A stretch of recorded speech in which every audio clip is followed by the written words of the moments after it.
एक मोहब्बत सो अफसाने में खुशामदीद। पेशे खिदमत है मुंशी प्रेमचंद का अफसाना अदब की खिदमत।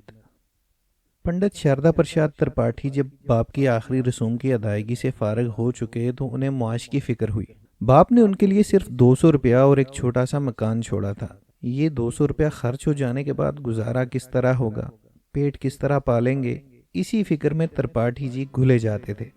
त्रिपाठी जी हिंदी और उर्दू के आलम थे, संस्कृत अच्छी जानते थे और बंगला ज़बान में भी काफ़ी इस्तेदाद बहम पहुंचाई थी। ये सब कुछ था, लेकिन सिर्फ अंग्रेज़ी ना जानने के सबब उनकी कदर ना होती थी। अंग्रेज़ी ज़ुबान के आलमों का तो जिक्र ही क्या, मामूली अंग्रेज़ी जानने वालों के लिए भी त्रिपाठी जी जाहलों से कुछ कम ही थे। बेकसो हकीर मादरी ज़ुबान हिंदुस्तानी में इतनी ताकत कहाँ जो अपने सपूत का बेड़ा पार कर सके। इस तरफ त्रिपाठी जी को हर तरफ सुनसान नज़र आता था। अगर कुछ तस्कीन मिलती तो अपनी बीवी से। उनकी धर्म पत्नी लक्ष्मी दरअसल लक्ष्मी थी। पढ़ी लिखी और अक्लमंद होने के सिवा वो खानादारी के धंधों में बड़ी होशियार थी। त्रिपाठी जी के लिए लक्ष्मी सहराए दुनिया में घनदार दरख्त के साया के मानंद थी। जिस वक्त त्रिपाठी जी हुसूल मुआश की कोशिश में नाकाम होकर अपने मुस्तकबिल की खौफनाक ख्याली तस्वीर के वहमो गुमान से मुस्तरिब हो उठते थे, उस वक्त लक्ष्मी उनकी ढारस बंधाती थी। त्रिपाठी जी को रोज़े अव्वल से अदब से इश्क था और उन्होंने 2-1 उर्दू ड्रामे भी लिखे थे जो अब तक गैर मतबूआ थे। अगरचे बहुत अच्छे ना थे, मगर इस काबिल भी ना थे कि शाया ना किए जाएं। ताहम उर्दू के इन्ने गिन्ने खुद सर और सिर्फ नाम से काम की परख करने वाले पब्लिशरों की निगाह में वो सिर्फ रद्दी की टोकरी के काबिल ठहरे। त्रिपाठी साहब ने भी उन ड्रामों को अपनी पहली कोशिश समझकर पब्लिशरों के फैसला को ठीक समझा। बेहद कोशिश करने के बावजूद भी जब त्रिपाठी जी को कोई जरिया मुआश ना मिला, तब उन्होंने सोचा कि लाओ एक और ड्रामा लिखें, और अच्छा लिखने की कोशिश करने पर ही अच्छा लिखा जाएगा और कोई ना कोई पब्लिशर उसे ज़रूर ले लेगा। इसी उम्मीद को दिल में जगह देकर त्रिपाठी जी ने लगातार 2 माह तक मेहनत करके एक ड्रामा लिखा। ये ड्रामा अपनी राय में उन्होंने बहुत अच्छा लिखा था। जब मुकम्मल हो गया तो उसे उन्होंने 2-3 पब्लिशरों के पास भेजा। एक रोज़ लक्ष्मी ने शोहर से पसो पेश करते हुए कहा, अब सिर्फ 40 रुपये रह गए हैं। त्रिपाठी जी चौंक कर बोले, सिर्फ 40? ये 40 कब तक चलेंगे? बहुत चले तो 2 महीने। लक्ष्मी एक लंबी आह भरकर बोली, बहुत किफ़ायत की जाए तो 2.5 महीने चल जाएंगे। त्रिपाठी जी, जैसे 2 वैसे 2.5, कोई बड़ा फ़र्क नहीं। उफ, उसके बाद फिर क्या होगा? नौकरी कहीं मिलती नहीं, जहाँ जाता हूँ वहीं पूछते हैं अंग्रेज़ी जानते हो। हिंदी उर्दू को कोई पूछता ही नहीं। देसी ज़ुबानों की तरक्की की आवाज़ तो चारों तरफ से आती है, मगर देसी ज़ुबान जानने वालों को कोई घास भी नहीं डालता। कैसा ज़माना आया है। खैर, देखा जाएगा। ड्रामा भेजा है, अगर किसी पब्लिशर ने ले लिया तो कुछ ना कुछ मिल ही रहेगा। 2-3 दिन के बाद पब्लिशरों की तरफ से जवाब मौसूल हुआ। एक साहब ने तहरीर फरमाया, ड्रामा कुछ अच्छा नहीं, ताम शाया कर दिया जाएगा। छप जाने पर दोस्त अहबाब में तकसीम करने के लिए आपको कुछ जिल्दें भेज दी जाएंगी। अगर ये मंजूर हो तो लिख भेजें। एक साहब ने लिखा, ड्रामा शाया करने के लिए हम तैयार हैं, मगर नकद कुछ नहीं दे सकते। छप जाने पर 200 जिल्दें नज़र कर सकते हैं। गर्ज इसी ढंग पर जवाब दिया गया, गोया वो त्रिपाठी जी का ड्रामा शाया करके उन पर एहसान करेंगे। त्रिपाठी जी उन खतूत को पढ़कर आग बगोला हो गए। खतूत चाक करके फेंकते हुए बोले, सब लुटेरे हैं, मुहज्जब डाकू हैं, दिन दिहाड़े लूटना चाहते हैं। बस आज से अदब की खिदमत का नाम ना लूँगा, मजदूरी करूँगा, भीख मांगूंगा, मगर इल्म व अदब की खिदमत इंजाम देकर इन लुटेरों की जेबें हरगिज़ ना भरूंगा। अदब की खिदमत करूँ ही क्यों, जिस अदब में इतनी ताकत नहीं कि अपने एक अदना खादम का पेट पाल सके, उस अदब की खिदमत करना बिल्कुल फजूल है। शाम को खाने वगैरह से फारग होकर लक्ष्मी ने शोहर से कहा, दोपहर को तुम इस कदर गुस्से में थे कि इस वक्त तो मुझे तुमसे कुछ कहने की हिम्मत ना पड़ी, मगर अब पूछती हूँ, क्या सचमुच ही तुमने इल्म व अदब की खिदमत ना करने का अहद कर लिया है? त्रिपाठी जी को फिर जोश आया। बोले, अहद ना कर लूँ तो क्या करूँ? जिस खिदमत से पेट भर खाने को भी ना मिले, इस खिदमत से क्या हासिल? लक्ष्मी ने आजिज़ी से कहा, अगर मेरी बात मानो तो कुछ कहूँ। त्रिपाठी जी बोले, क्या कहती हो? कहो। लक्ष्मी, पहले ये कौल दो कि जो कुछ मैं कहूँगी उसे मानोगे। त्रिपाठी जी एक लंबी आह भरकर बोले, मुझे इस बात का बड़ा दुख है कि मैं इस ज़िंदगी में तुम्हें कोई सुख ना दे सका। जब रोटी तक के लाले पड़े हैं, इस वक्त और किसी राहत व आराम का जिक्र ही क्या है? अगर इन प्राणों की आहुति देकर भी मैं तुम्हें सुखी कर सकता तो बखुशी करता।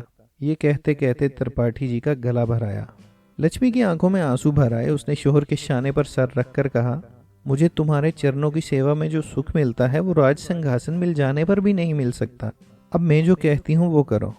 त्रिपाठी जी बोले, कहो क्या कहती हो? मैं तुम्हारी बात कभी ना टालूंगा। लक्ष्मी, मैं सिर्फ इतना चाहती हूँ कि तुम एक ड्रामा और लिखो। त्रिपाठी जी ने मुतहैयर होकर कहा, ये तुम क्या कहती हो लक्ष्मी? इतने ड्रामे लिखे, उनसे क्या हासिल हुआ? उनको जलाकर एक रोज़ की रोटियां भी तो नहीं पक सकती। ड्रामे का नाम ना लो, इसके लिखने में लहू पानी हो जाता है मगर हाथ कुछ नहीं आता। लक्ष्मी ने कहा, कुछ भी हो, एक ड्रामा और लिखो। त्रिपाठी जी जरा बिगड़ कर बोले, लिखूं तो सब कुछ, मगर किसके लिए? लक्ष्मी, मेरे लिए। त्रिपाठी जी ने हैरान होकर कहा, तुम्हारे लिए? इसका क्या मतलब? लक्ष्मी बोली, इसका मतलब यही कि मुझे खुश करने के लिए, मुझे सुखी करने के लिए। त्रिपाठी जी और भी ज्यादा मुतहज्जिब होकर बोले, क्या तुमको इससे खुशी हासिल होगी, सुख मिलेगा?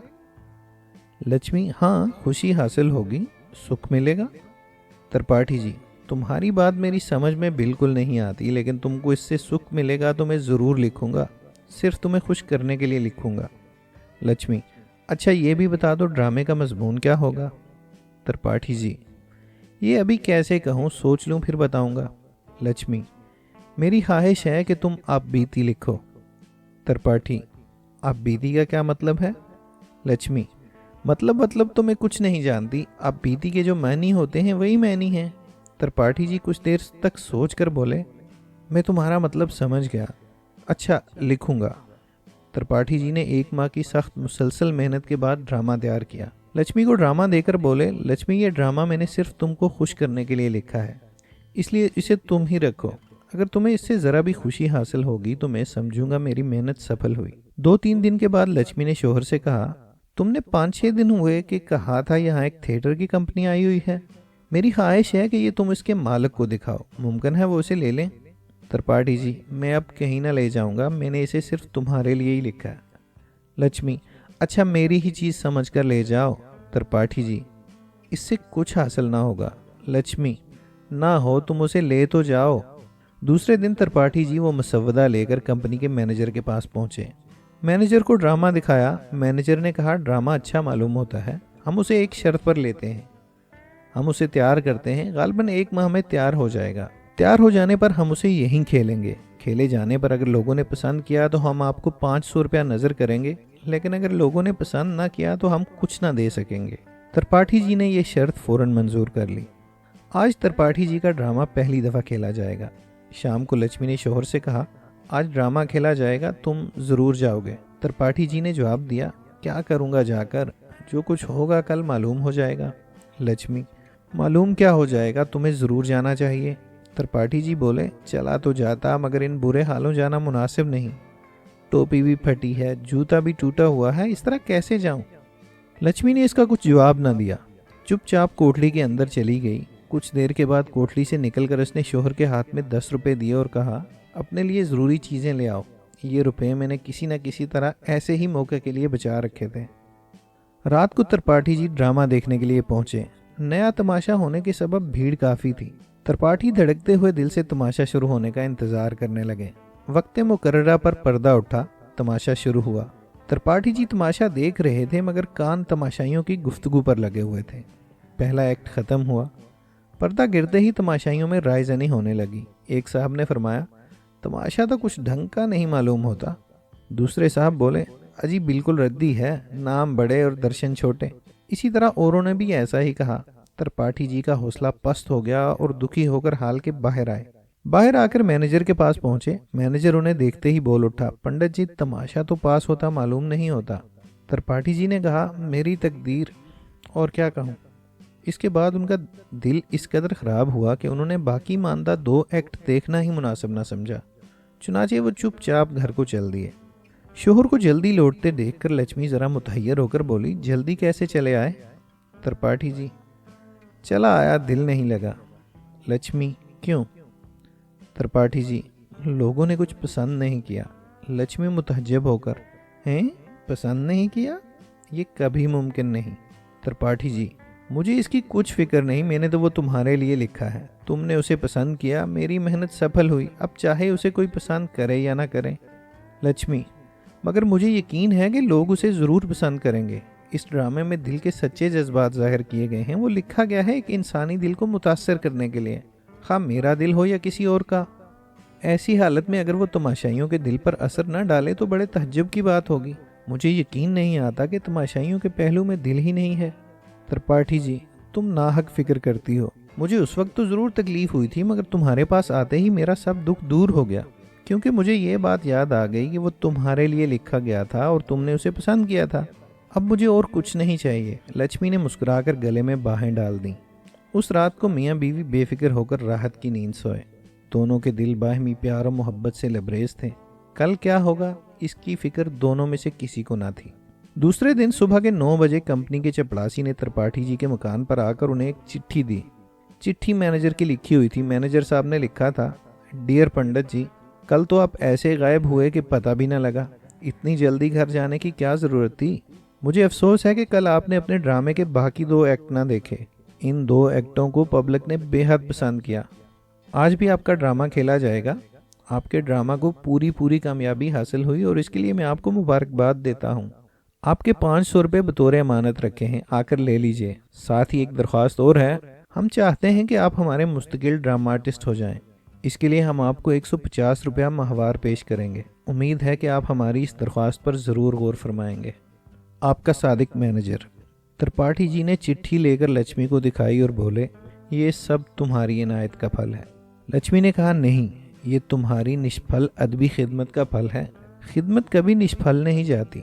अगर खिदमत का एवज जल्दी ना मिले तो इस खिदमत को निष्फल ना समझना चाहिए। त्रिपाठी जी लक्ष्मी की ठोड़ी पकड़कर बोले, जब लक्ष्मी खुश हुई तो सब दुख दूर हो गए। लक्ष्मी ने मुस्कुराकर आंखें नीची कर लीं।